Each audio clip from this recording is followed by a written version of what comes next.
Good afternoon, everybody. Happy Wednesday. Tonight we are reading Book 20 of Homer's The Odyssey. Please like and subscribe if you're enjoying the content. Odysseus slept in the cloister upon an undressed bullock's hide, on the top of which he threw several skins of the sheep the suitors had eaten, and Eurynome threw a cloak over him after he laid himself down.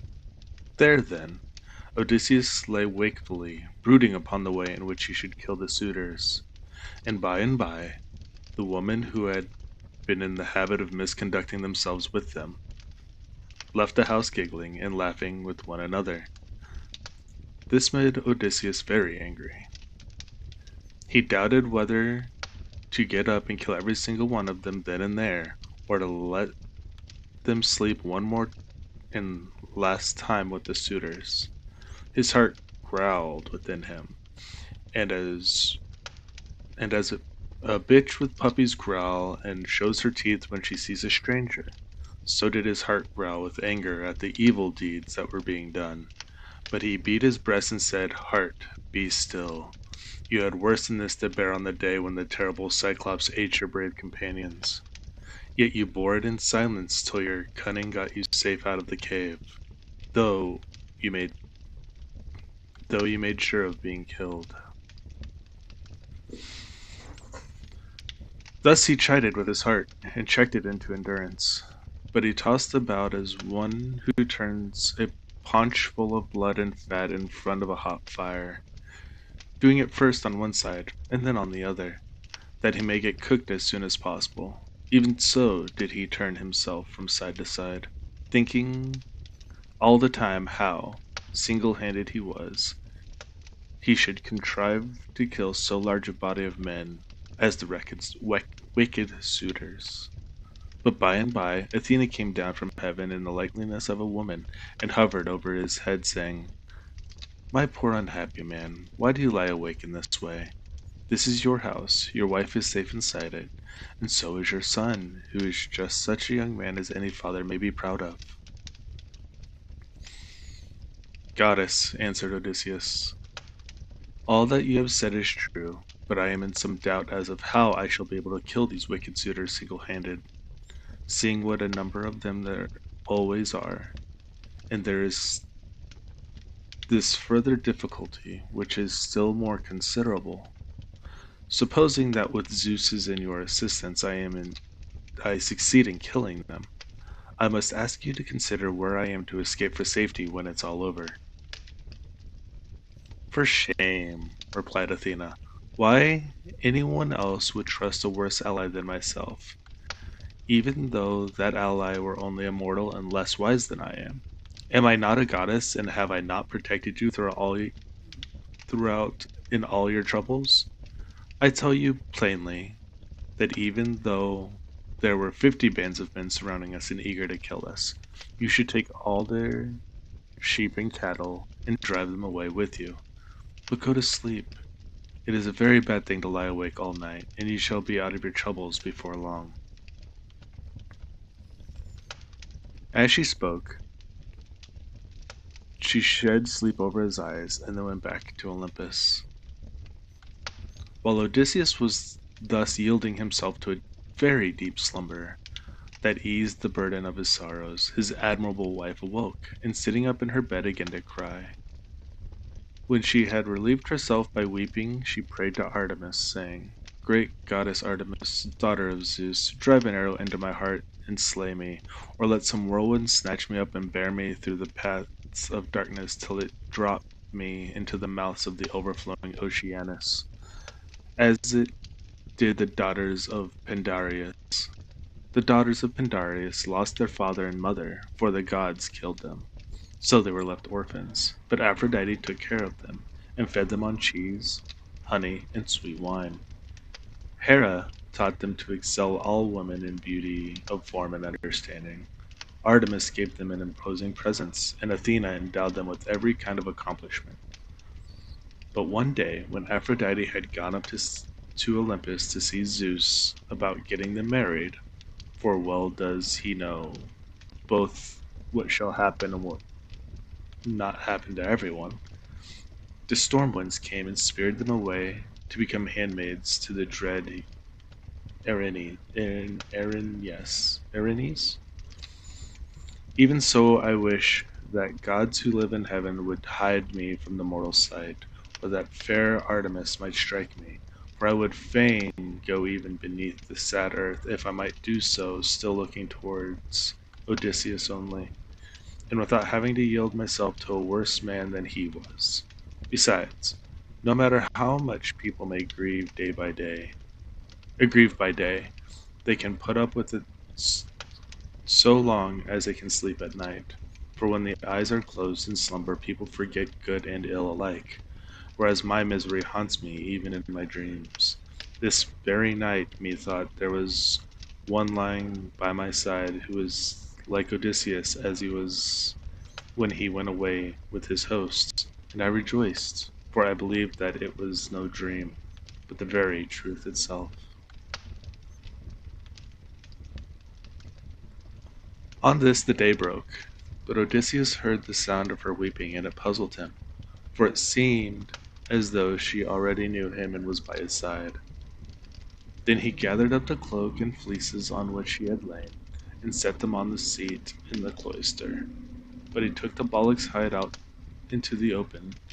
He lifted his hands to heaven and prayed, saying, Father Zeus, since you have seen fit to bring me over land and sea to my own home after all the afflictions you have laid upon me, give me a sign out of the mouth of someone or other of those who are now waking within the house, and let me have another sign of some kind from outside.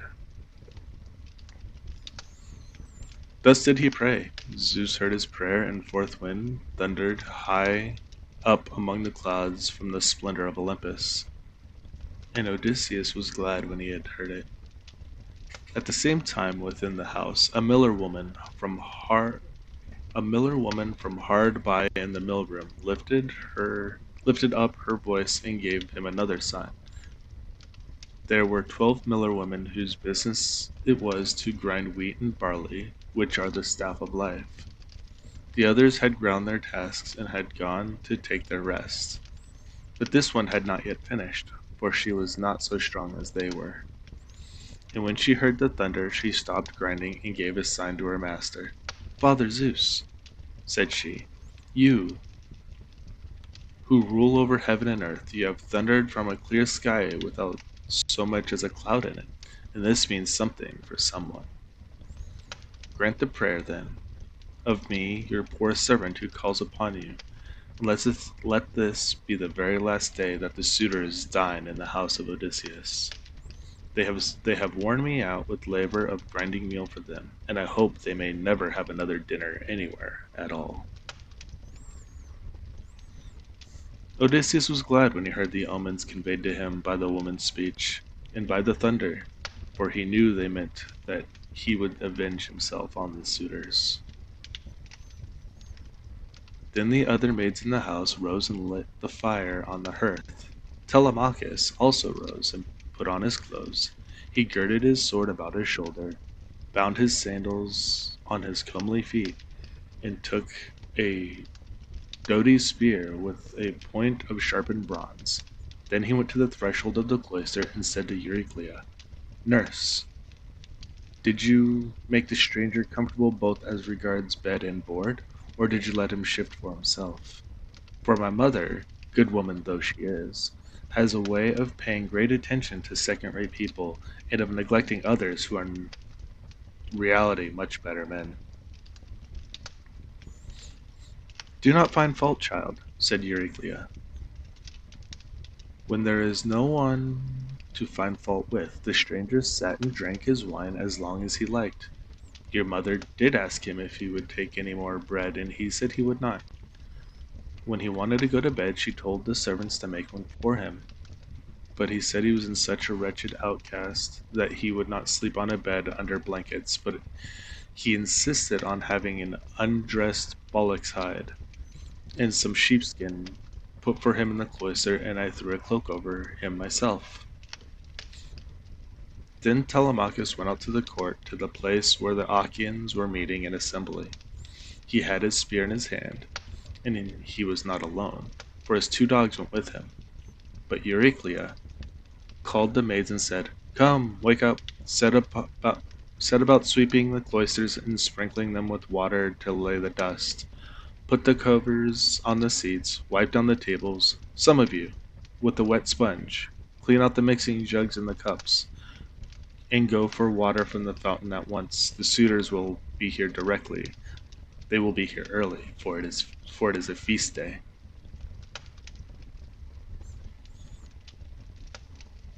Thus did she speak, and they did even as she had said. 20 of them went to the fountain for water, and the others set themselves busily to work about the house. The men who were in attendance on the suitors also came up and began chopping firewood. By and by the women returned from the fountain, and the swineherd came after them with the 3 best pigs he could pick out. These he let feed about the premises, and then he said good-humoredly to Odysseus, "Stranger, are the suitors treating you any better now, or are they insolent as ever?" "May heaven," answered Odysseus, requite to them the wickedness which with they deal high-handedly in another man's house without any sense of shame." Thus did they converse. Meanwhile, Melanthius, the goatherd, came up, for he, too, was bringing his best goats for the suitors' dinner, and he had 2 shepherds with him. They tied the goats up under the gatehouse. Then Melanthius began gibing at Odysseus. "Are you still here, stranger?" said he, "to pester people by begging about the house? Why can you not go elsewhere? You and I shall not come to an understanding before we're giving each other a taste of our fists. You beg without any sense of decency. Are there not feasts elsewhere among the Achaeans as well as here?" Odysseus made no answer, but bowed his head and brooded. Then a third man, Philoetius, Philotius, joined them, who was bringing in a barren heifer and some goats. These were bought over by the boatmen, who are there to take people over when anyone comes to them. So Philotius made his heifer and his goats secure under the gatehouse, and then went up to the swineherd. "Who, swineherd," said he, "is this stranger that has lately come here? Is he one of your men? What is his family? Where does he come from? Poor fellow, he looks as if had been some great man, but the gods give sorrow to whom they will, even to kings if it so pleases them." As he spoke, he went up to Odysseus, saluted him with his right hand. "Good day to you, father stranger," said he. "You seem to be very poorly off now, but I hope you will have better times by and by. Father Zeus, of all gods, you are the most malicious. We are your own children, yet you show us no mercy in all our misery and afflictions."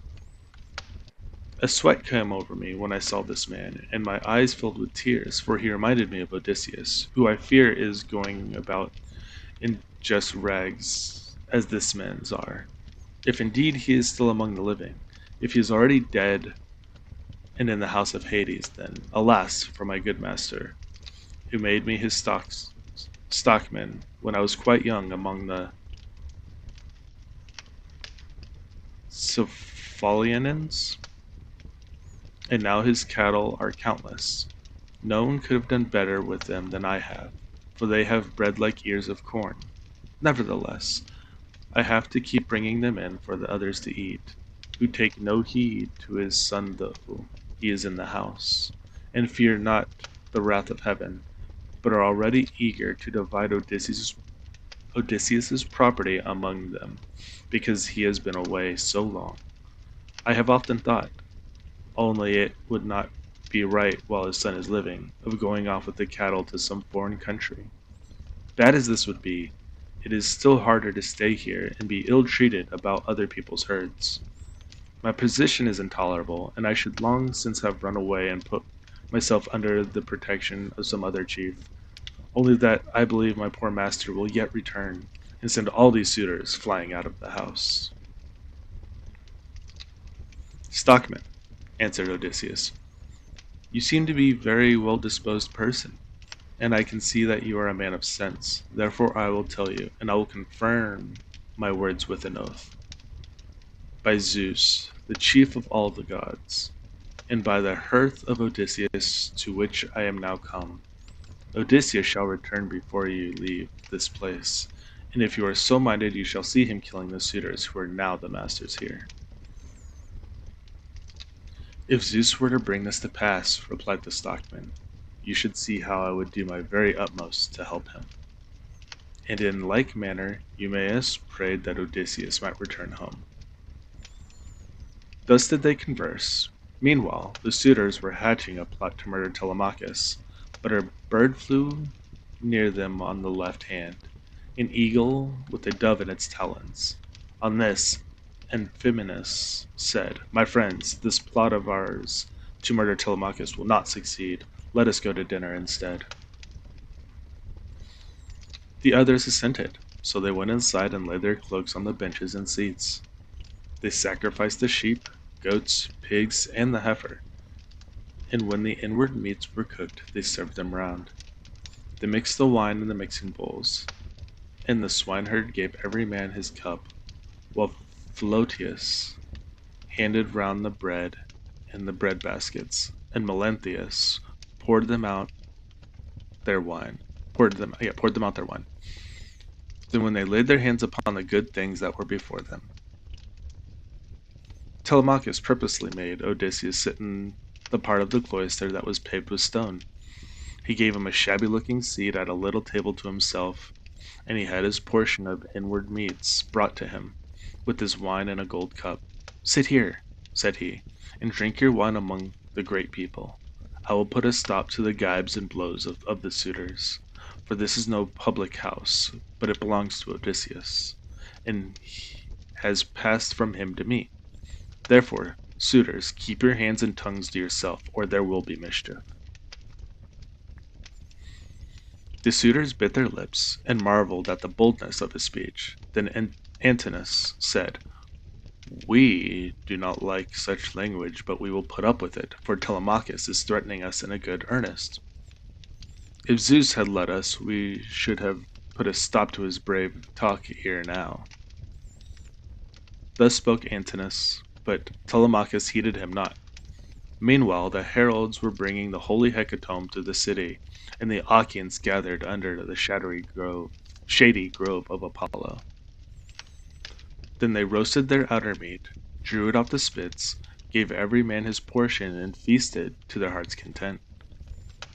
Those who waited at table gave Odysseus exactly the same portion as the others had, for Telemachus had told them to do so. But Athena would not let the suitors for one moment drop their insolence, for she wanted Odysseus to become still more the bitter against them. Now there happened to be among them a ribald fellow, whose name was Ctesippus, who came from Sam. This man, confident in his great wealth, was paying court to the wife of Odysseus, and said to the suitors, hear what I have to say. The stranger has already had as large a portion as anyone else. This is well, for it is not right nor reasonable to ill-treat any guest of Telemachus who comes here. I will, however, make him a present on my own account, that he may have something to give to the bathwoman or some other of Odysseus' servants. As he spoke, he picked up a heifer's foot from the meat basket in which it lay, and threw it at Odysseus. But Odysseus turned his head a little aside and avoided it, smiling grimly Sardinian fashion as he did so. And it hit the wall, not him. On this, Telemachus spoke fiercely to Ctesippus. It is a good thing for you, said he, that the stranger turned his head so that you missed him. If you had hit him, I should have run you through with my spear, and your father would have had to see about getting you buried rather than married in this house. So let me have no more unseemly behavior from any of you, for I am grown up now in the knowledge of good and evil and understand what is going on. Instead of being the child that I have been there heretofore. I have long seen you killing my sheep and making free with my corn and wine. I have put up with this, for one man is no match for many. But do me no further violence. Still, if you wish to kill me, kill me. I would far rather die than see such disgraceful scenes day after day. Guests insulted, and men dragging the woman servants about the house in an unseemly way. They all held their peace, till at last Ogylas, son of Damastor, said, "No one should take offense at what has just been said, nor gainsay it, for it is quite reasonable. Leave off, therefore, ill-treating the stranger or anyone else of the servants who are about the house. I would say, however, a friendly word to Telemachus and his mother, which I trust may commend myself to both, as long, I would say, as you had ground for hoping that Odysseus would one day come home. No one could complain of your waiting and suffering the suitors to be in your house. It would have been better that he should have returned, but it is now sufficiently clear that he will never do so. Therefore, talk all this quietly over with your mother, and tell her to marry the best man, and the one who makes her the most advantageous offer. Thus you will yourself be able to manage your own inheritance, and to eat and drink in peace, while your mother will look after some other man's house, not yours." To this Telemachus answered, "By Zeus, Ogylas, and by the sorrows of my unhappy father, who has either perished far from Ithaca or is wandering in some distant land, I throw no obstacles in the way of my mother's marriage. On the contrary, I urge her to choose whomever she will, and I will give her numberless gifts into the bargain. But I dare not insist that she shall leave the house against her own wishes. Heaven forbid that I should do this." Athena now made the suitors fall into laughing immoderately, and set their wits wandering. But as they were laughing with a forced laughter, their meat became smeared with blood, their eyes filled with tears, and their hearts were heavy with forebodings. Theoclymenus saw this and said, "Unhappy men, what is it that ails you? There is a shroud of darkness drawn over you from head to foot. Your cheeks are wet with tears. The air is alive and with wailing voices. The walls and roof beams drip blood. The gates of the cloisters and the court beyond them are full of ghosts trooping down in the night of hell. The sun is blotted out of heaven, and a blighting gloom is all over the land." Thus did he speak, and they all of them laughed heartily. Eurymachus then said, "This stranger who has lately come here has lost his senses. Servants, turn him out into the streets, since he finds it so dark here." But Theoclymenus said, "Eurymachus, you need not send anyone with me. I have eyes and ears and a pair of feet of my own, to say nothing of an understanding mind. I will take these out of the house with me, for I see mischief overhanging you, from which does not one of you men, who are insulting people and plotting ill deeds in the house of Odysseus, will be able to change." He left the house as he spoke, and went back to Piraeus, who gave him welcome. But the suitors kept looking at one another and provoking Telemachus by laughing at the strangers.